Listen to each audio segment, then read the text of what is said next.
अस्सलाम वालेकुम व्यूअर्स। आज हम बना रहे हैं चिकन के शामी कबाब। आइए देखते हैं इसे हम कैसे बनाते हैं।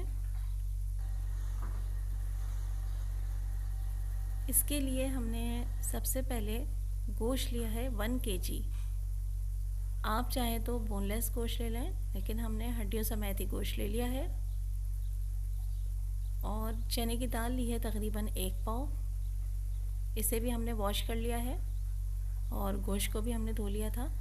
अब हम इसमें 1 टेबल स्पून भर के डालेंगे साबुत धनिए का, 1 टीस्पून नमक का, 1/4 टीस्पून हल्दी,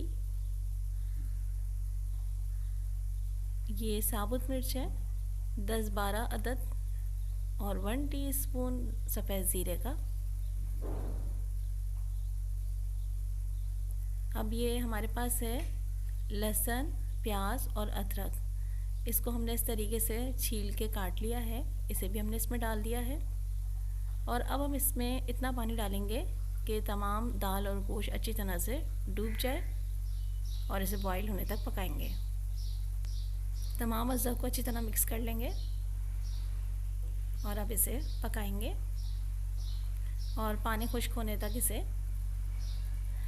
देखिए इसका पानी अच्छी तरह खुश्क हो गया है। अब हमने गोश्त बाहर निकाल लिया है ताकि हम इसकी हड्डियाँ अलग कर लें।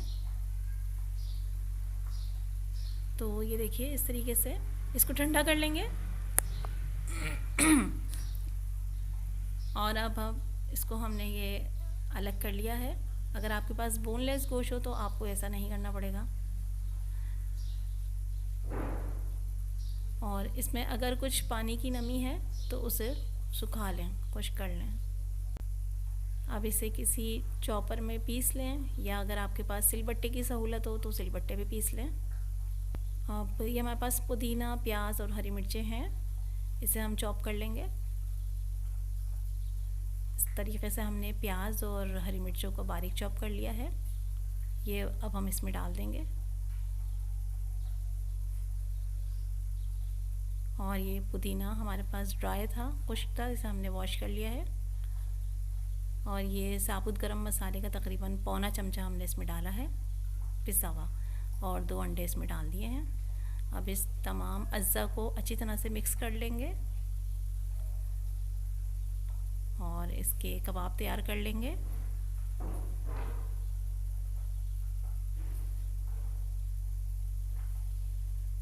इस तरीके से कबाब तैयार करके आप चाहें तो इसे फ्रीज़ भी कर सकते हैं।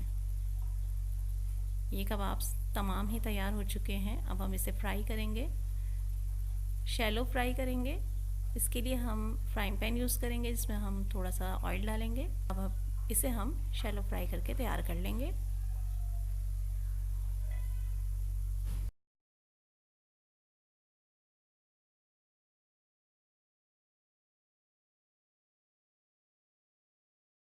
तो इस तरीके से तमाम शामी कबाब तैयार कर लीजिए, बहुत मज़ेदार बनते हैं। हमारे चैनल को सब्सक्राइब कीजिए, वीडियो पसंद आए तो उसे लाइक कीजिए। Thanks for watching.